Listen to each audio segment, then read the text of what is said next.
So Q*bert was made in 1982 by a company called Gottlieb. The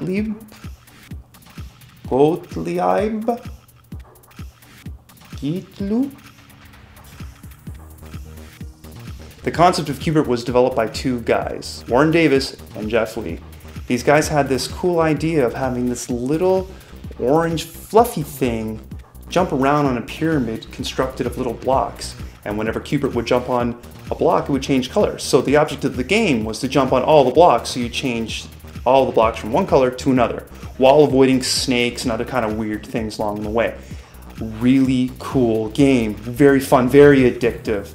You only had a couple of enemies to deal with, but they were kind of bouncing around and following you, so it was always interesting. And there was a couple of like discs on either side that you can kind of use as a one-time thing to get you back up to the top, sometimes to get out of a hairy situation, sometimes to reset yourself to get going down the other side. Now, Q*bert wasn't the original name for this game. It was originally Snot and Boogers.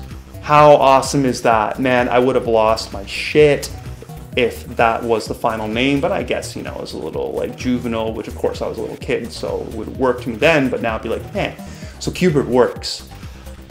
Great game. Great sound effects. Bump, bump, bump. And he's just jumping, and then when the snakes coming after him, and then you're like, God, I wish I could shoot you. Back in development, they did have a build where Q*bert could shoot its enemies. They decided, obviously, to take that out before the final version. Where this may have been a cool idea, I think to make the game challenging, there would have had to have been too many enemies because you could just easily shoot them. So good call on that one. Best part about Q*bert, of course, is the iconic moment when you lose a life and the speech bubble shows up above him with kind of like different symbols to, you know, obviously they're getting at that he's swearing and he's not speaking in English, he's just talking in gibberish. The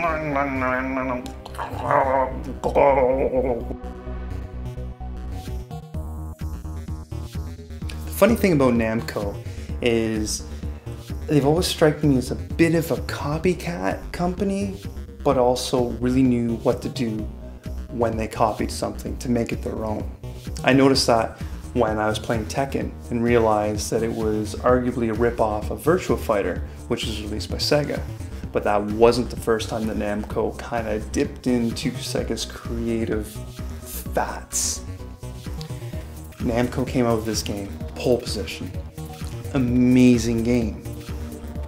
It's a Formula One racing game. It had a vanishing like horizon perspective, so everything's kind of like angled up and disappears in the horizon, and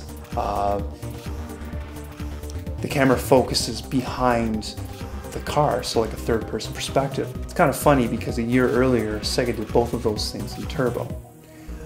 But Pole Position was the sweetheart of the gaming community, and it conveyed such an amazing sense of speed for the time, using the red and white checkered like curb lines as well as billboards to really create that sense of speed. And the cool thing about the billboards is they were actually advertisements from companies that would and most likely did sponsor Formula One races.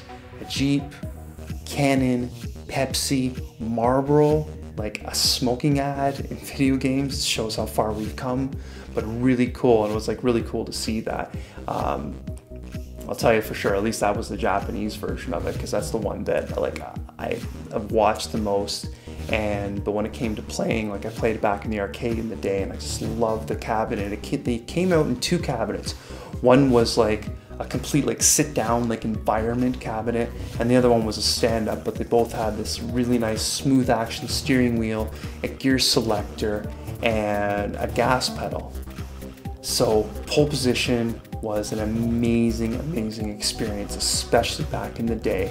And the fact that it was a Formula One racing game was that much cooler because you actually did race the Fuji course. You actually had to do a time qualifier before you actually did the race.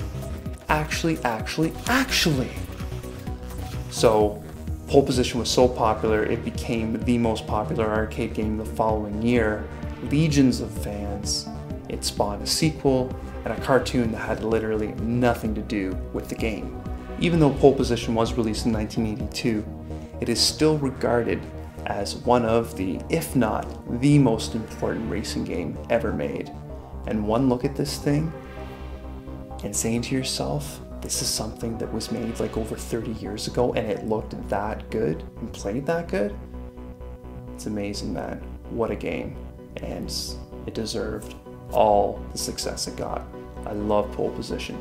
If ever I see one in the wild, I make sure that I pop a couple of quarters in and give that amazing steering wheel a couple of spins and then crash horrible flames and death. I'm not good at it.